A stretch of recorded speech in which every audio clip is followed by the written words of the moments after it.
Political scene shifts now from healthcare reform to the Middle East and the economic recovery. President Barack Obama is engaged in a balancing act to get public support for more troops overseas and less political infighting right here at home. Joining us now with a look at this week's in politics, Chris Stirewalt, political editor at the Washington Examiner. Chris, great to see you. Thanks for coming in today. It's great to be here. Well, today the president signs that Healthcare and Education Reconciliation Act of 2010. It's been known as the Fix-It bill now. Right. So, first of all, let me just ask you to put this in historical perspective for us. Where do we stand today when the president signs this thing? All done for now. And this really has been a great education for people about how our system of government works and doesn't work sometimes. But the point of what's happening today is this makes some fairly substantial changes, adds about $300 billion to the total cost of the legislation, but it also creates some new funding mechanism, adds a tax on investments, gets some money from this college loan program, generates some revenue that was previously going to banks for the taxpayers, and it does several other things. As you say, the Fix-It bill. This is doing things that the House wanted in the Senate bill, couldn't get the first time, and this was a way to get House members on board. So the real significance of today is that for Nancy Pelosi's House Democratic Caucus, this is the final victory because they were very suspicious. They didn't think that the Senate was going to come through, make all the changes, and do all the things that they wanted with the Senate's more conservative bill. This gets that done, and this is the big victory for Speaker Pelosi. You know, we talked about this. Don't want to spend a lot of time, but I got to ask your opinion on this. What we saw as a sidebar to this was disappointing, nasty, contentious.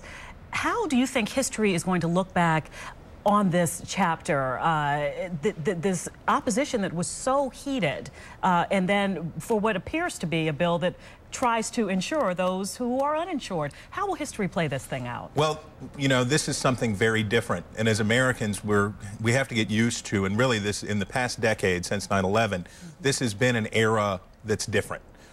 We had a fairly steady progression from the Social Security, Medicare, and Medicaid throughout. And you're right, the opposition to those big social programs wasn't as intense and unified as the objections to this legislation. And I think what history will say is that America is in a very partisan moment.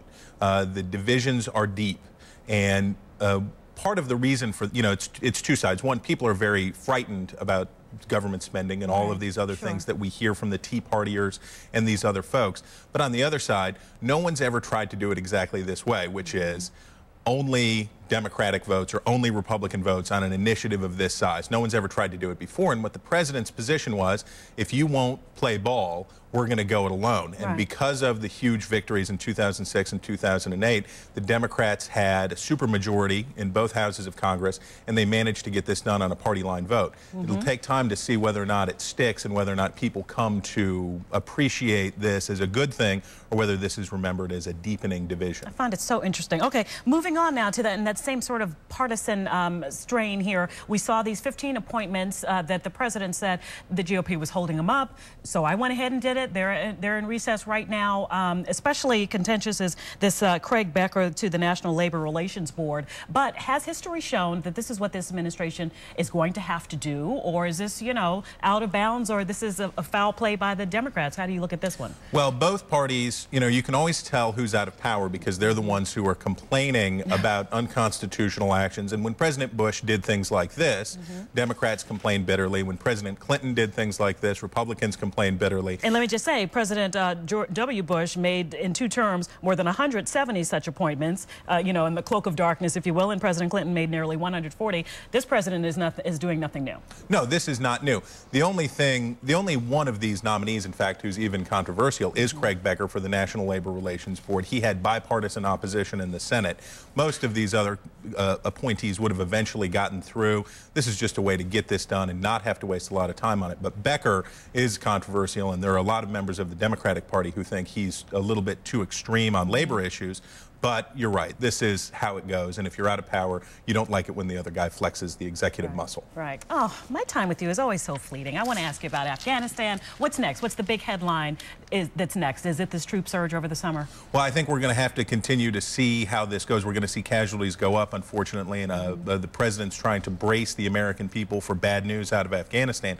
But the other thing is the president wants to take on global warming. He's feeling a real head of steam right now, having completed health care, and he wants to do all of this stuff. We'll have to see when Congress gets back in session whether they're hungry for more or ready to start running for the hills. Right. All right. Chris Stirewalt, Washington Examiner, thank you so much. See you next time. You bet.